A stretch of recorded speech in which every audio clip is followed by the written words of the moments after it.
ओम नमो भगवते वासुदेवाय। आज है बृहस्पतिवार और हम आपको सुनाने जा रहे हैं बृहस्पतिवार की कथा। कथा सुनने से पहले अपने हाथों में कुछ चने की दाल के दाने ले लीजिए। कथा को कभी भी आधा अधूरा नहीं छोड़ के जाना चाहिए, हमेशा कथा को पूरा ही सुन के जाना चाहिए। अगर आपने व्रत रखा है तब भी आपको इतना ही फल मिलेगा। भारतवर्ष में एक राज्य राजा करता था। वह बड़ा ही प्रतापी और दानी था। वह नित्य गरीबों और ब्राह्मणों की सहायता किया करता था। यह बात उसकी रानी को बिल्कुल भी अच्छी नहीं लगती थी। वह ना ही गरीबों को दान देती, ना ही भगवान का पूजन करती। राजा को भी दान देने से मना किया करती थी। एक दिन राजा शिकार खेलने वन को गए तो रानी महल में अकेली थी। उसी समय बृहस्पति देव साधु के वेश में राजा के महल में भिक्षा के लिए गए और भिक्षा मांगी। रानी ने भिक्षा देने से इनकार किया और कहा, हे साधु महाराज, मैं तो दान पुण्य से तंग आ गई हूँ। मेरा पति सारा धन लुटाता रहता है। मेरी इच्छा है कि हमारा सारा धन नष्ट हो जाए, फिर ना रहेगी बांस ना बजेगी बांसुरी। साधु ने कहा, देवी तुम तो बड़ी ही विचित्र हो। धन संतान तो सभी चाहते हैं, पुत्र और लक्ष्मी तो पापी के घर भी होने चाहिए। यदि तुम्हारे पास अधिक धन है तो भूखों को भोजन दो, प्यासों के लिए प्याले बनवाओ, मुसाफिरों के लिए धर्मशाला खुलवाओ। जो निर्धन अपनी कुंवारी कन्या का विवाह नहीं करा सकता उनका विवाह करा दो। ऐसा कोई और अन्य कार्य करो जिनके करने से तुम्हारा यश परलोक में फैलेगा। परंतु रानी पे उपदेश का कोई प्रभाव ना पड़ा।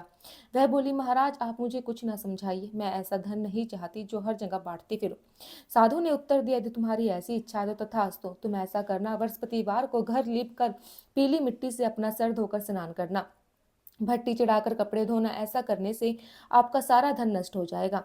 इतना कहकर वह साधु महाराज वहां से आलोप हो गए। जैसे वह साधु कहकर गया, रानी ने वैसे ही किया। 6 बृहस्पतिवार ही बीते थे कि उसका समस्त धन नष्ट हो गया और भोजन के लिए दोनों तरसने लगे, संसारिक भोगों से दुखी रहने लगे। तब वह राजा रानी से कहने लगा, तुम यहाँ पर रहो, मैं दूसरे देश में जाता हूँ, क्योंकि यहाँ पर मुझे सब मनुष्य जानते हैं, इसलिए कोई कार्य भी नहीं कर सकता। देश चोरी परदेश भीख बराबर होता है। ऐसा कहकर राजा परदेश को चला गया। वहां जंगल को जाकर लकड़ियां काटता और उसे शहर में बेचता। इस तरह अपना जीवन व्यतीत करने लगा। एक दिन दुखी होकर जंगल में एक पेड़ के नीचे निश्चित रूप से आसन जमाकर बैठ गया और वह अपनी दशा को याद कर कर व्याकुल होने लगा। बृहस्पतिवार का दिन था। एकाएक उसने देखा कि निर्जल वन में एक साधु प्रकट हुआ। वह साधु वेश में स्वयं बृहस्पति देवता थे। लकड़हारे के सामने आकर बोले, हे लकड़हारे, इस सुनसान जंगल में तू चिंता मगन क्यों बैठा है? लकड़हारे ने दोनों हाथ जोड़कर प्रणाम किया और उत्तर दिया, महात्मा जी, आप सब कुछ जानते हैं, मैं क्या कहूँ। यह कहकर वह रोने लगा और साधु को आत्मकथा सुनाई। महात्मा जी ने कहा, तुम्हारी स्त्री ने बृहस्पतिवार के दिन वीर भगवान का निरादर किया है, जिसके कारण रुष्ट होकर तुम्हारी यह दशा कर दी गई है। अब तुम चिंता को दूर करके मेरे कहने पर चलो तो तुम्हारे सभी कष्ट दूर हो जाएंगे और भगवान पहले से भी अधिक धन संपत्ति तुम्हें देंगे। तुम बृहस्पतिवार के दिन पाठ किया करो। 5 रुपए के चना मुनक्खा मंगवा कर उसका प्रसाद बनाओ और शुद्ध जल के लोटे में शक्कर मिलाकर अमृत तैयार करो। कथा के पश्चात अपने सारे परिवार और सुनने वाले प्रेमियों में अमृत व प्रसाद बांटकर आप भी ग्रहण करो। ऐसा करने से भगवान तुम्हारी सभी मनोकामनाओं को अवश्य ही पूर्ण करेंगे। साधु के ऐसे वचन सुनकर लकड़हारा बोला, है प्रभु, मुझे लकड़ी बेचकर इतना पैसा नहीं मिलता जिससे भोजन करने के उपरांत कुछ बचा सकूं। मैंने रात्रि में अपनी स्त्री को व्याकुल देखा। मेरे पास कुछ भी नहीं है जिससे उसकी खबर मंगा सकूं। साधु ने कहा, हे लकड़हारे, तुम किसी भी बात की चिंता मत करो। बृहस्पतिवार के दिन तुम रोजाना की तरह लकड़ियां लेकर शहर को जाओगे। तुमको रोज से दुगना धन प्राप्त होगा, जिससे तुम भली भांति भोजन कर लोगे तथा बृहस्पति देव की पूजा का सामान भी आ जाएगा। इतना कहकर साधु अंतर्ध्यान हो गए। धीरे धीरे समय व्यतीत होने पर फिर वही बृहस्पतिवार का दिन आया। लकड़हारा जंगल से लकड़ियां काट कर किसी शहर में बेचने गया। उसे उस दिन से अधिक पैसा मिला। राजा ने चना गुड़ लाकर गुरुवार का व्रत किया। उस दिन से उसके सभी क्लेश दूर हो गए। परंतु जब दोबारा गुरुवार का दिन आया तो बृहस्पतिवार का व्रत करना भूल गया। इसी कारण बृहस्पति देव भगवान नाराज हो गए। उस दिन से उस नगर के राजा ने विशाल यज्ञ का आयोजन किया तथा शहर में यह घोषणा करा दी कि कोई भी मनुष्य अपने घर में भोजन ना बनावे, न आग जलावे। समस्त जनता मेरे यहाँ भोजन करने आवे। इस आज्ञा को जो नहीं मानेगा उसके लिए फांसी की सजा दी जाएगी। इस तरह की घोषणा संपूर्ण नगर में करवा दी गई। राजा की आज्ञा अनुसार शहर के सभी लोग भोजन करने गए, लेकिन लकड़हारा कुछ देर से पहुंचा, इसलिए राजा उसको अपने साथ लेवा ले गया और ले जाकर भोजन करा रहा था तो रानी की दृष्टि उस खूंटी पर पड़ी जिस पर उसका हार लटका हुआ था। वह वहां पर दिखाई नहीं दिया। रानी ने निश्चय किया कि मेरा हार इसी मनुष्य ने चुराया है। उसी समय पुलिस को बुलाकर उसको जेल खाने में डलवा दिया। जब लकड़हारा जेल खाने में पड़ गया और बहुत दुखी होकर विचार करने लगा कि ना जाने कौन से पूर्व जन्म के कर्म से मेरे लिए दुख प्राप्त हुआ है, और उसी साधु को याद करने लगा जो जंगल में मिला था। उसी समय तत्काल बृहस्पति देव साधु के रूप में प्रकट हो और उसकी दशा को देखकर कहने लगे, अरे मूर्ख, तूने बृहस्पति देव की कथा नहीं करी, इसी कारण तुझे दुख प्राप्त हुआ है। अब चिंता मत कर, बृहस्पतिवार के दिन जेल खाने के दरवाजे पर 4 पैसे पड़े मिलेंगे, उनसे तू बृहस्पति देव की पूजा करना, तेरे सभी कष्ट दूर हो जाएंगे। बृहस्पतिवार की रोज उसे 4 पैसे मिले। लकड़हारे ने कथा कही। उसी रात्रि को बृहस्पति देव ने उस नगर के राजा को सपने में कहा, हे राजा, तुमने जिस आदमी को जेल खाने में बंद कर रखा है वह निर्दोषी है, वह राजा है, उसे छोड़ देना। रानी का हार उसी खूंटी पर लटका है। अगर तू ऐसा नहीं करेगा तो मैं तेरे राज्य को नष्ट कर दूंगा। इसी तरह रात्रि के सपने को देखकर राजा प्रातःकाल उठा और खूंटी पर हार देखकर लकड़हारे को बुलाकर अक्षमा मांगी तथा लकड़हारे को योग्य सुंदर वस्त्र व आभूषण देकर विदा किया तथा बृहस्पति देव के आज्ञा अनुसार लकड़हारा अपने नगर को चल दिया। राजा जब अपने नगर के निकट पहुंचा तो उसे बड़ा ही आश्चर्य हुआ। नगर में पहले से अधिक बाग, तालाब, कुएं, बहुत सी धर्मशालाएं, मंदिर आदि बन गए हैं। राजा ने पूछा, ये किसके बाग और धर्मशाला है? तब सभी नगर के लोग कहने लगे, यह सब रानी और बांदी के हैं। तो राजा को आश्चर्य हुआ और गुस्सा भी आया। जब रानी ने खबर सुनी कि राजा आ रहे हैं तो उसने बांदी से कहा, हे दासी, देख राजा हमें कितनी बुरी हालत में छोड़ गए थे, हमारी ऐसी हालत देखकर वे लौट ना जाएं, इसलिए तू दरवाजे पर खड़ी हो जा। आज्ञा अनुसार दासी दरवाजे पर खड़ी हो गई। राजा आए तो उन्हें अपने साथ लिवा लाई। तब उन्होंने कहा कि हमें यह धन बृहस्पति देव के इस व्रत के प्रभाव से प्राप्त हुआ है।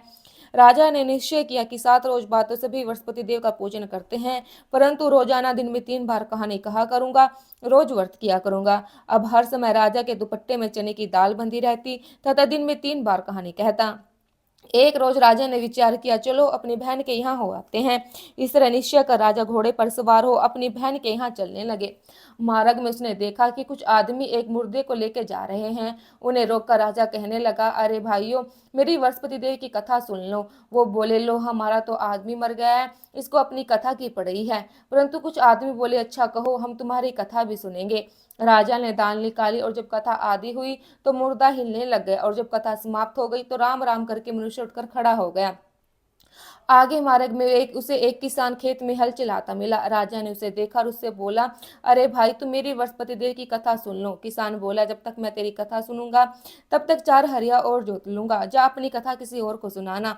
इस तरह राजा आगे चलने लगे। राजा के हटते ही बैल पिछाड़ा खाकर गिर गए तथा उसके पेट में बड़े जोरों का दर्द होने लगा।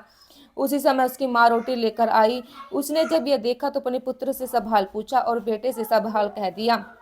तो बुढ़िया दौड़ी दौड़ी उस घुड़सवार के पास गई और उससे बोली कि मैं तेरी कथा सुनूंगी, तू अपनी कथा मेरे खेतों पर चलकर कहना। राजा ने बुढ़िया के खेतों पर जाकर कथा कही, जिसके सुनते ही वे बैल उठ खड़े हो गए तथा किसान के पेट का दर्द भी बंद हो गया। राजा अपनी बहन के घर पहुंचा। बहन ने भाई की खूब मेहमानी की। दूसरे रोज प्रातःकाल राजा जगा तो देखने लगा कि सब लोग भोजन कर रहे हैं।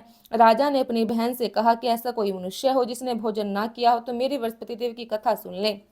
बहन बोली, हे भैया, यह देश ऐसा ही है, पहले यहाँ लोग भोजन करते हैं, बाद में कोई अन्य कार्य करते हैं। अगर कोई पड़ोस में हो तो मैं देख आऊंगी। वह ऐसा कहकर देखने चली गई, परंतु उसे ऐसा कोई व्यक्ति नहीं मिला जिसने भोजन ना किया हो। अतः वह एक कुम्हार के घर गई जिसका लड़का बीमार था। उसे मालूम हुआ उनके यहाँ 3 रोज से किसी ने भोजन नहीं किया। रानी ने अपने भाई की कथा सुनने के लिए कुम्हार से कहा तो वह तैयार हो गया। राजा ने जाकर बृहस्पतिवार की कथा कही, जिसको सुनकर उसका लड़का बिल्कुल ठीक हो गया। अब तो राजा की प्रशंसा होने लगी। एक रोज राजा ने अपनी बहन से कहा, हे बहन, हम अपने घर को जाएंगे, तुम भी तैयार हो जाओ। राजा की बहन ने अपनी सास से कहा। सास ने कहा, हाँ चली जाना, परंतु अपने लड़कों को मत लेके जाना, क्योंकि तेरे भाई की कोई औलाद नहीं है। बहन ने अपने भाई से कहा, हे भैया, मैं तो चलूंगी, परंतु कोई बालक नहीं जाएगा। राजा बोले, जब कोई बालक नहीं चलेगा तब तुम क्या करोगी? बड़े दुखी मन से राजा अपने नगर को लौट आए। राजा ने अपनी रानी से कहा कि हम निर्वंशी राजा है, हमारा मुंह दिखाने का धर्म नहीं है और कुछ भोजन आदि नहीं किया। रानी बोली, हे प्रभु, बृहस्पति देव ने हमें सब कुछ दिया है तो हमें औलाद भी अवश्य ही देंगे। उसी रात्रि को वृषपति देव ने राजा से सौंपने में कहा, हे राजा उठ, सब सोच त्याग दे, तेरी रानी गर्भ से है। राजा की यह बात सुनकर बहुत खुशी हुई। 9वें महीने में उसके गर्भ से एक सुंदर पुत्र पैदा हुआ। तब राजा बोला, हे रानी, स्त्री बिना भोजन के रह सकती है, बिना कहीं नहीं रह सकती। जब मेरी बहन आवे तुम उससे कुछ मत कहना। रानी ने सुनकर हाँ कर दी। जब राजा की बहन ने यह शुभ समाचार सुना तब वह बहुत खुश हुई तथा बधाई लेकर अपने भाई के यहाँ आई। तभी रानी ने कहा, घोड़े चढ़कर तो नहीं आई, गधे चढ़ आई। राजा की बहन बोली, भाभी मैं इस प्रकार न कहती तो तुम्हें औलाद कैसे मिलती। वृषपति देव ऐसे ही है, जैसे जिसकी मन में मनोकामना होती है सभी को पूर्ण करते हैं। जो सद्भावना पूर्वक बृहस्पतिवार का व्रत करता है, कथा पढ़ता है, सुनता है, बृहस्पति देव उनकी मनोकामनाओं को अवश्य ही पूर्ण करते हैं। भगवान बृहस्पति देव उनकी सदैव रक्षा करते हैं। संसार में सद्भावना से भगवान जी का पूजन व्रत करके सच्चे हृदय से उनका मनन करते हुए जयकारा बोलना चाहिए। जय हो बृहस्पति देव भगवान की जय, विष्णु भगवान की जय। अब सुनिए बृहस्पति देव की दूसरी कथा। प्राचीन काल में एक ब्राह्मण था। वह बहुत ही निर्धन था। उसकी कोई संतान नहीं थी। उसकी स्त्री बहुत मलिनता के साथ रहती थी। वह ना तो स्नान करती, ना किसी देवता का पूजन करती। इससे ब्राह्मण देवता बड़े दुखी थे। बेचारे बहुत कुछ कहते, किंतु उसका कुछ परिणाम न निकला। भगवान की कृपा से ब्राह्मण की स्त्री की कन्या रूपी रत्न पैदा हुआ। कन्या बड़ी होने पर प्रातः स्नान करके विष्णु भगवान का जाप व बृहस्पतिवार का व्रत करने लगी। अपनी पूजा पाठ को समाप्त करके स्कूल जाती तो अपनी मुट्ठी में जौ भर कर ले जाती और पाठशाला के मार्ग में डोलती जाती। जब ये जौ श्रवण के हो जाते तो लौटते समय उन्हें बीन कर घर ले आती। एक दिन वह बालिका सूप में उन सोने के जौ को फटक कर साफ कर रही थी। उसके पिता ने देख लिया और कहा, हे बेटी, सोने के जौ के लिए सोने का सूप होना चाहिए। दूसरे दिन बृहस्पतिवार था। इस कन्या ने व्रत रखा और बृहस्पति देव से प्रार्थना करके कहा कि मैंने आपकी पूजा सच्चे मन से की हो तो मेरे लिए सोने का सूप दे दो। बृहस्पति देव ने अपनी उसकी प्रार्थना को स्वीकार कर लिया। रोजाना की तरह वह कन्या जौ फैलाती हुई जाने लगी। जब लौटकर जौ बीन रही थी तो बृहस्पति देव की कृपा से सोने का सूप मिला। उसे वह घर ले आई और उसमें जौ साफ करने लगी, परंतु उसकी माँ का वही ढंग रहा। एक दिन की बात है, वह कन्या सोने के सूप में जौ साफ कर रही थी। उस समय उस शहर के राजपुत्र वहां होकर निकले। इस कन्या के रूप और कार्य को देखकर मोहित हो गया तथा अपने घर आकर भोजन तथा जल त्याग कर उदास होकर लेट गया। राजा को जब इस बात का पता लगा तो अपने प्रधानमंत्री के साथ उनके पास गए और बोले, हे बेटा, तुम्हें किस बात का कष्ट है? किसी ने तुम्हारा अपमान किया है अथवा क्या कारण है? सो कहो, मैं वही कार्य करूंगा जिससे तुम्हें प्रसन्नता हो। अपने पिता की राजकुमार ने बात सुनी तो वह बोला, मुझे मुझे आपकी कृपा से किसी बात का कोई दुख नहीं है। किसी ने मेरा अपमान भी नहीं किया, परंतु मैं उस लड़की से विवाह करना चाहता हूँ जो सोने के सूप में जौ साफ कर रही थी। यह सुनकर राजा आश्चर्य में पड़ा और बोला, है बेटा, इस तरह की कन्या का पता तुम ही लगवाओ, मैं उसके साथ तेरा विवाह अवश्य ही करवा दूंगा। राजकुमार ने उस लड़की का घर का पता बतलाया। तब मंत्री उस लड़की के घर गए और ब्राह्मण देवता को सब हाल बतलाया। ब्राह्मण देवता राजकुमार के साथ अपनी कन्या का विवाह करने के लिए तैयार हो गए तथा विधि विधान के अनुसार ब्राह्मण की कन्या का विवाह राजकुमार के साथ हो गया। कन्या के घर से जाते पहले की भांति उस ब्राह्मण देवता के घर में गरीबी का निवास हो गया। अब भोजन के लिए भी अन्न बड़ी मुश्किल से मिलता था। एक दिन दुखी होकर ब्राह्मण देवता अपनी पुत्री के पास गया। बेटी ने पिता की दुखी अवस्था को देखा और अपनी माँ का हाल पूछा। तब ब्राह्मण ने सब हाल कहा। कन्या ने बहुत सा धन देकर अपने पिता को विदा कर दिया। इस तरह ब्राह्मण का कुछ समय सुखपूर्वक व्यतीत हुआ। कुछ दिन बाद फिर वही हालात हो गए।